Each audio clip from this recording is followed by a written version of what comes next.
काट था वो राज्यसभा सचिवालय को बोलने मेरे झूठे Welcome back.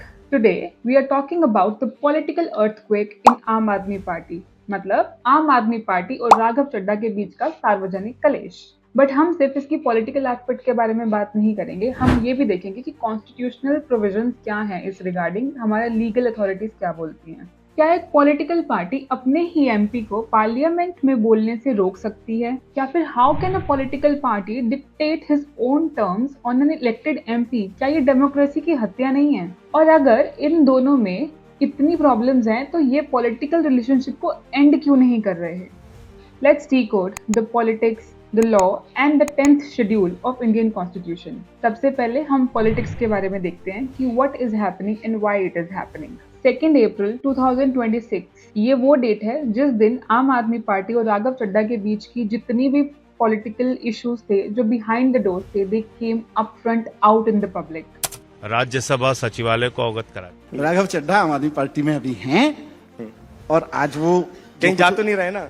आम आदमी पार्टी ने राघव चड्ढा को राज्यसभा के डेप्यूटी लीडर की पोस्ट से सिर्फ हटाया नहीं, बल्कि एक लेटर लिख के राज्यसभा सेक्रेटेरिएट में ये भी बोला गया कि आप उनको पार्टी का कोई भी कोटा नहीं दोगे पार्लियामेंट में बोलने के लिए। अब आपके इस स्टेप ने राघव चड्ढा, जिनको हम रोजमर्रा की जिंदगी में हमने बहुत बार देखा है आम आदमी के मुद्दे उठाते हुए पार्लियामेंट में, जैसे कि हेल्थ इंश्योरेंस के ऊपर जीएसटी, या फिर एयरपोर्ट के ऊपर समोसे चाय का प्राइस, या फिर जॉइंट टैक्सेशन ऑफ कपल्स, अब उनको पार्लियामेंट में बोलने का टाइम ही नहीं दिया जाएगा। मतलब आगे से वो पार्लियामेंट में कुछ बोल ही नहीं पाएंगे, कोई इशू रेज ही नहीं कर पाएंगे।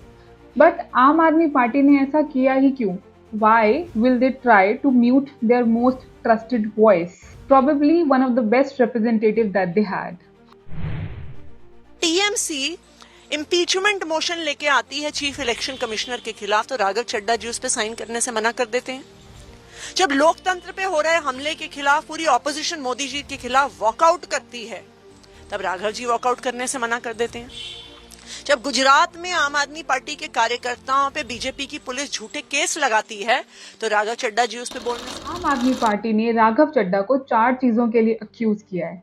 सबसे पहले, not standing up with the leaders like Arvind Kejriwal and Manish Sisodia when they were in jail. 2, जब इन लीडर्स को कोर्ट ने डिस्चार्ज किया तब भी राघव चड्ढा ने पब्लिकली कुछ भी नहीं बोला। Number 3, he also refused to sign a critical impeachment motion and he also failed to join the party walkouts in the upper house, which is your Rajya Sabha. Further, उनका ये कहना है कि राघव चड्ढा अपनी स्लो PR कर रहे हैं। That means वो अपने आप को एस्टैब्लिश करने में ज्यादा है, ना कि पार्टी के हित में पार्लियामेंट में बोलने में। Was he compromised?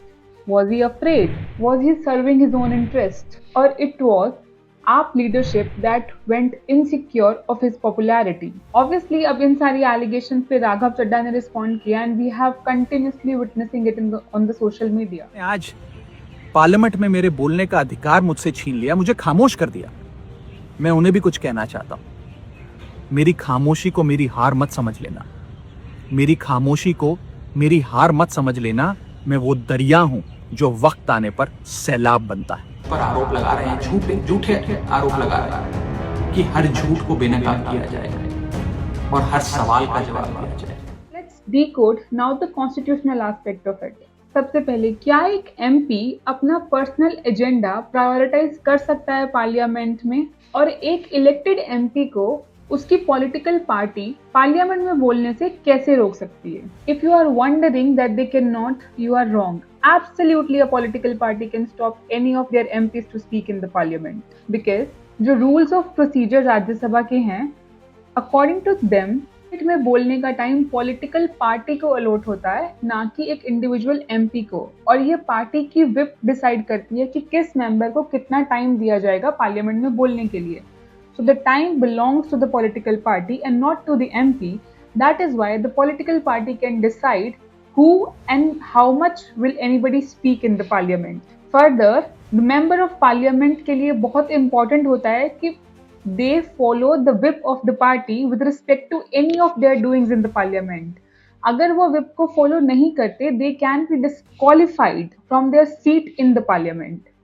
अब सवाल ये है कि अगर राघव चड्ढा या आपको एक दूसरे से इतनी ही प्रॉब्लम है, तो राघव रिजाइन क्यों नहीं कर रहे या फिर पार्टी उनको रिमूव क्यों नहीं कर रही? So the catch here is 10th schedule of Indian constitution. मतलब अगर राघव चड्ढा रिजाइन करते हैं पॉलिटिकल पार्टी से, तो इसको voluntary giving up of the seat of Rajya Sabha माना जाएगा। इसका मतलब उनकी राज्यसभा की सीट भी उनसे ले ली जाएगी।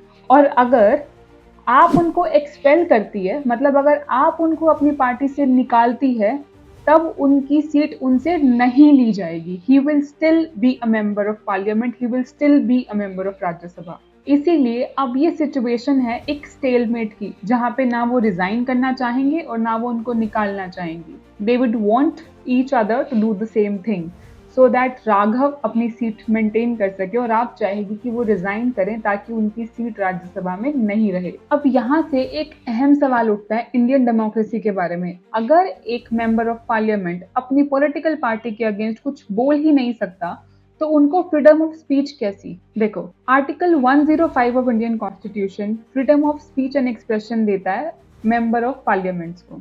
बट ये फ्रीडम ऑफ स्पीच आपको तब तक है जब तक आप पार्टी के आइडियोलॉजी के लाइन में उनके कहने के अनुसार बोलते हैं।